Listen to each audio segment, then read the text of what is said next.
hope you're good.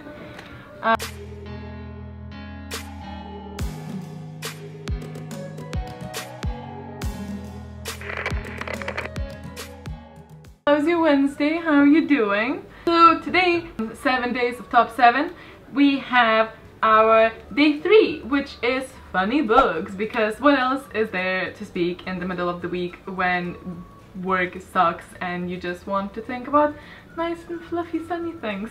So let's talk about funny things. Number 7, we have Everything. This was a really fun contemporary for me to read. I know people say it's problematic when it's concerning the people with disabilities and homebound population, but I can see why they would think that, but I personally really enjoyed this book, and it was really fun and funny to read. It was something that was really light and I really enjoyed it. It's about a girl who is allergic to everything, and so she has to stay at home and avoid everything.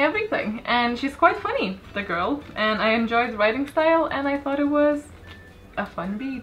At number 6, we have The Name of the Wind, which is my favorite thing. I know this is not a comedy book, and it's not meant to be, you know, all funny, and it has some quite really sad bits. But when it does mean to be funny, it's hilarious. Like, I honestly laughed out loud, which doesn't often happen, but obviously with these books it did. So I really enjoyed this one, of course, because it's one of my favorite books ever. It's hard for me to actually tell you what this is about. In order for me not to ruin something, I'd rather you just like look up the synopsis if you wish.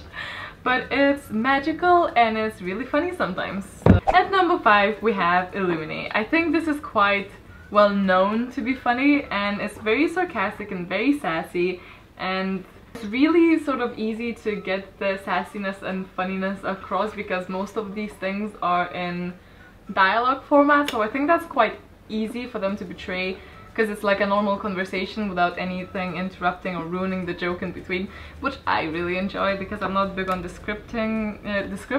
I think that's why I really enjoyed this book in general. But it's basically 2 ships fleeing their colony because a big corporation ship attacked them, and they're not really sure why. It's probably because of the resources that the colony had, and they're being attacked and they're fleeing, and our main 2 characters are separated and end up in different ships.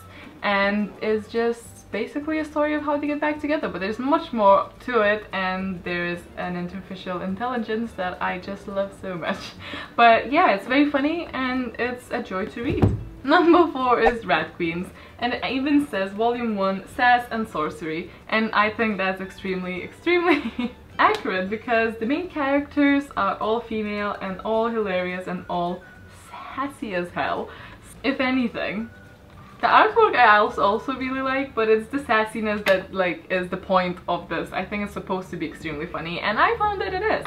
So if you want to read about 4 girls who go out on adventures and kill monsters and are morally not really acceptable in society, do.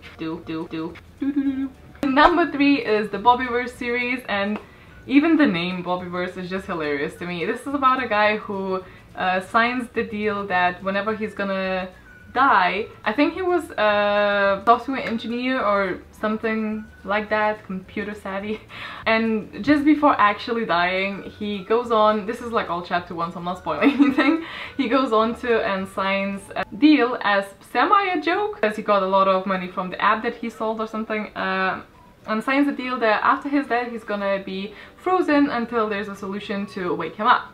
And the next thing you know, he dies, and he's back in a form of a computer system, and it all just like humbles down from there, and it's actually really hilarious. It's really heartbreaking because he sort of gets separated for the rest of it. It's actually really sad because I don't want to spoil anything, but I really recommend the audiobook for this one because it was hilarious. And I found that a lot of sci-fis are, which brings me back to my number 2, The Martian. I also recently saw that there's gonna be another book by this author, and I'm just so excited. I don't usually have anticipated releases, but now I do. So The Martian I feel like is very popular because it has a movie, and the movie I actually saw first, which rarely happens, but it's funny. It's supposed to be sort of sad in principle, and it is, because this is a guy who goes on to travel to Mars with his team, and the team, after an accident, has to leave him behind because they believe that he was dead, and he wakes up and he's alive, and he's stranded on Mars alone without anyone, and he's a biologist and some sort of engineer, I think. And this is just him surviving on Mars, but he's a hilarious dude, and I think his coping mechanism is definitely humor and dark humor and sarcasm, and I lived for this book. I took this on my holiday when I went on a holiday, and I loved it so much. Even if you did see the movie, I still recommend it because there are a lot of funny things. But also, this is the movie cover because I got it in the airport. I really don't like movie covers. Oh well. And the number one for the funny book will always and forever probably stay The Lightning Struck Hard. There's a second book out now called The Destiny of Dragons, but I am going to wait for the audiobook because I absolutely adore the audiobook of this book. The guy who narrates this is a genius. And this is about a gay wizard apprentice and his best friend, gay unicorn who likes a horn, and their simple giant friend and a sexually aggressive dragon, and it's the most hilarious thing ever. But I actually read a blog post by the author where he explains where this book came from, and actually was written during a very unhappy and confusing and just sad time of his life, and it makes a lot of sense because it's this type of humor that not everybody's gonna like. It's very random and it's quite nonsensical, but I absolutely adored it. It was something I really needed, and it was something the author really needed, and I heard that, well, from that post I read that the second book is gonna be a bit more substantial and with a bit more meaning, but it's still gonna have this weirdness going on that was going on here, and I loved it. I loved it, and it's the funniest thing ever. I laughed all the way through listening to this. It was so addictive. It's like 20 hours, but I wanted it to be like 50, and that rarely happens because I am quite happy when I finish the book because I like the finishing of the book feeling, which I'm sure everyone's familiar. And I thought 20 hours is quite a lot about a book that I didn't really know much about when I was going in, but oh my god, I got hooked so quickly, and I just couldn't stop. It was so amazing. So I really highly recommend it, although it is not for everyone. And that is a wrap up for the number 3 of the day of the 7 days for top 7s. As always, let me know the top 1 funny book that you've ever read. Yeah, I hope you're gonna have a wonderful day, and I will see you tomorrow. Bye!